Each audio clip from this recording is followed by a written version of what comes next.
Parshat Bamidbar 5780. Wow. 12 days ago, I began a silent meditation in the desert. We were totally isolated. No phone, no communication. We had no idea what was happening outside the facility. Walked out yesterday into a very different world. One that has been changed forever.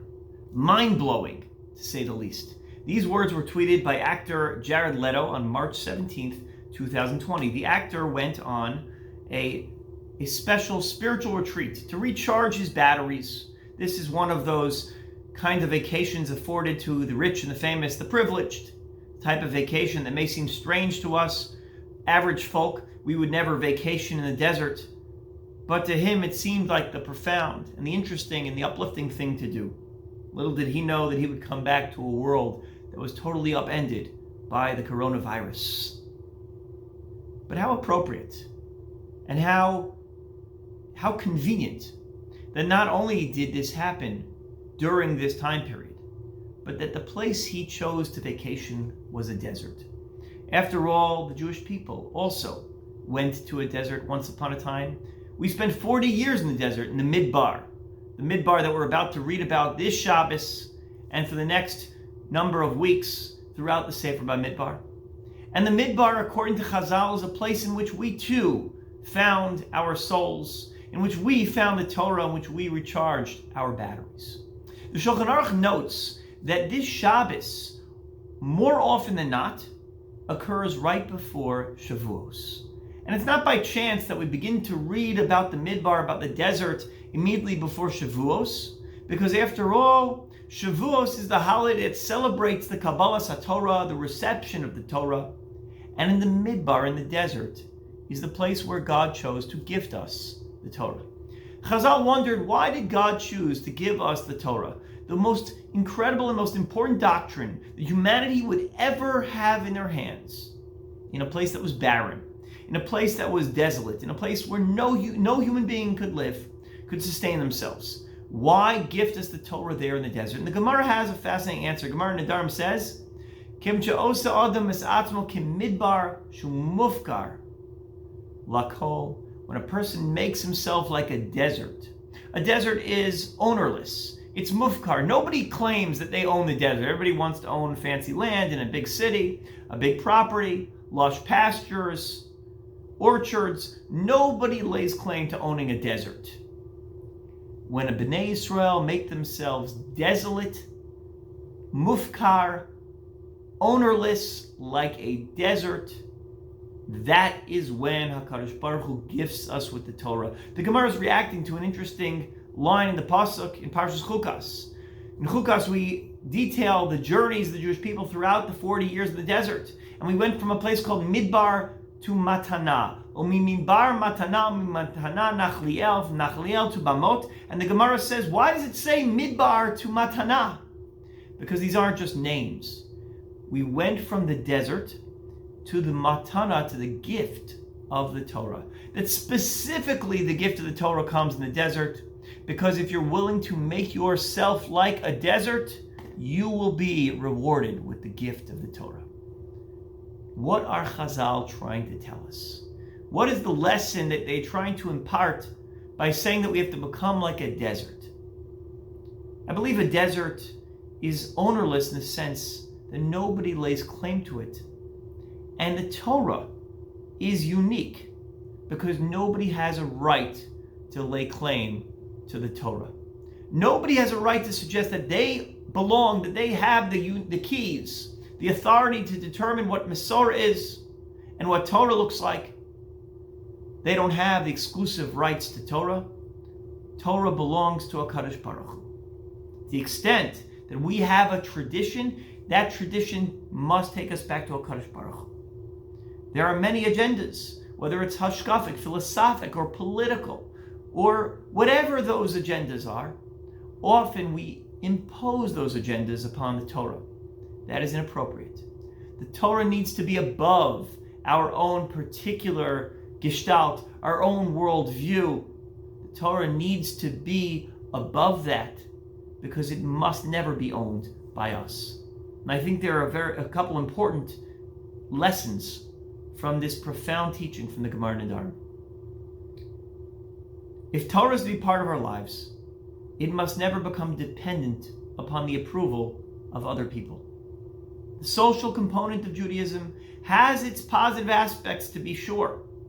And we find ourselves now in a desert, in a place where we are bereft of the social influences, of the people and the institutions and the organizations and the hashkafos and the philosophies that often influence our religious worldview. But think about it for a moment. To be mufkar in the Torah philosophy means that I am unencumbered. It means that I could learn Torah regardless of which gadol it comes from. We often say, I belong to a certain camp, and we feel the visceral need to quote Torah from that camp.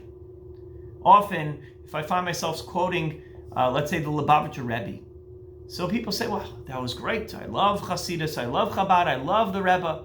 That's wonderful that he influenced the world and changed the world. That's not why the Torah is great. The Torah is great because his teachings were profound, because his teachings had a breadth of knowledge, because they were filled with erudition, with sophistication, with psychological insight.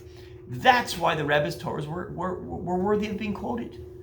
And those who feel in our camp the duty to quote Rabbi Lord Jonathan Sacks, not because the profundity and breadth of his writing, but because it broadcasts a hashkafa, perhaps suggests an aura of intellectualism, as he quotes many non-Jewish philosophers, and this makes us feel sophisticated. But that's not why Rabbi Sacks ought to be quoted. Instead, we should be quoting him because he's interesting, because he's relevant, because he has something to say about Torah that changes our lives for the better. Conversely, many in our world would be terrified, would be frightened to cite Torah thoughts from Rav Yoel Teitelbaum Zatzal, the Satmar Rav, lest someone suspect that we harbor anti-Zionist views. But what's wrong with citing the insight of a Gadol B'Torah, of someone who has something interesting and real and genuine to say about the Torah? Why are we so afraid to leave our little confines, our walls, our comfort zone? It's because our Torah is owned by our milieu, by our society, by our friends, by our culture, by our schools. The Torah has to be ownerless. It has to be mufkar. It has to be without anyone who can lay claim to the definitive line of thinking, the definitive approach within the realm of legitimate Masorah. Let us purify our Torah for Torah's sake.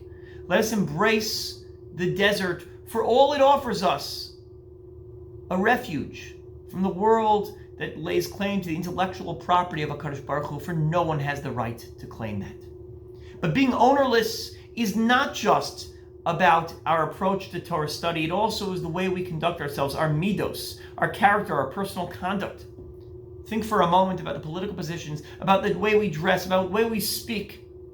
What governs the way we conduct ourselves? What sorts of myriad of voices and influences from around us predict the way we behave and we interact with others? Are we only influenced by others around us? And what happens when those influences are not around us?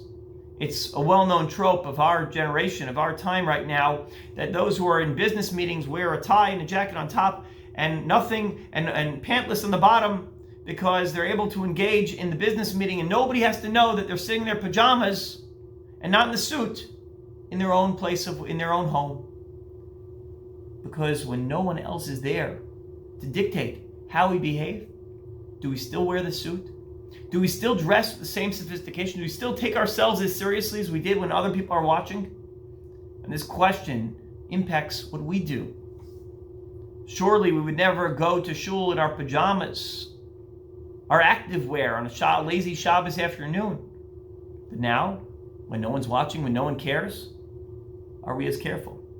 Remember that we don't dress up for other people, for our friends, and we don't dress up for shul. We dress up for Shabbos, and we dress up for HaKadosh Baruch Hu. And whatever we should be doing outside, we should be doing inside our homes also now. And time in the desert should cause us to pause and reflect on that, to be genuine inside when no one's watching.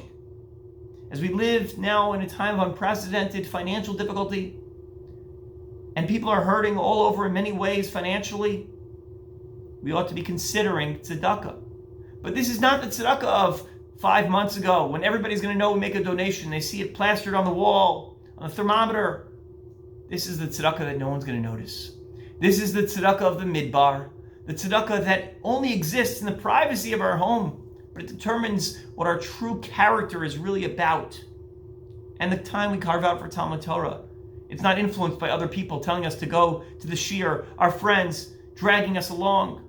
It's Talmud Torah that only us and HaKadosh Baruch Hu experience. It's Torah of a midbar. It's the sweetest and most genuine Torah, because the midbar reinforces the sort of people and Jews we ought to be, that we need to be, not because of and not in spite of anyone else, but Laman Shemo, for HaKadosh Baruch Hu's sake, for his holy name. Good Shabbos.